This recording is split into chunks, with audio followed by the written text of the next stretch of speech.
Irashai, c'est un lieu de découverte de tout ce que la cuisine japonaise a comme richesse à nous apporter. C'est un endroit où on vient, on découvre, on goûte des choses, on apprend, on comprend ce que c'est que les ingrédients japonais. Au cœur, on est vraiment une épicerie. On a passé près de 2 ans à faire venir des échantillons, plus de 2500 échantillons, qu'on a goûté un par un, qu'on a testé, benchmarké avec un petit groupe. Les 3/4 des produits n'ont jamais été vendus en France. Et autour de l'épicerie, on a 2 restaurants différents, une cantine, plus sur les classiques de la restauration japonaise, dans un environnement cool, un peu moderne. On a la table bistronomique, où là on est une cuisine plus raffinée, plus variée, on est un peu vraiment dans la découverte. On a un Kissaten qui est c'est un espèce de café japonais où on a toute une offre autour du café, du thé, beaucoup d'offres sucrées.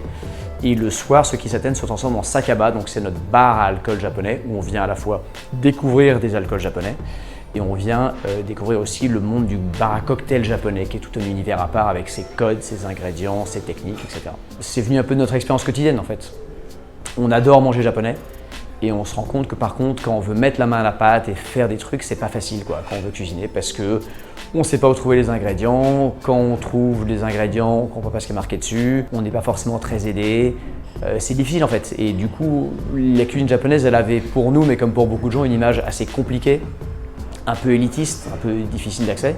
Alors qu'en fait, c'est une cuisine comme les autres. Il y a la cuisine familiale japonaise qui se fait très bien. On a voulu faire un endroit qui démocratise l'accès à la cuisine japonaise, qui la simplifie, un endroit où les gens viennent, il y a des produits chouettes, ils peuvent les goûter facilement, ils peuvent comprendre ce que c'est, les acheter, trouver des conseils, avoir un staff qui vous explique quoi faire avec.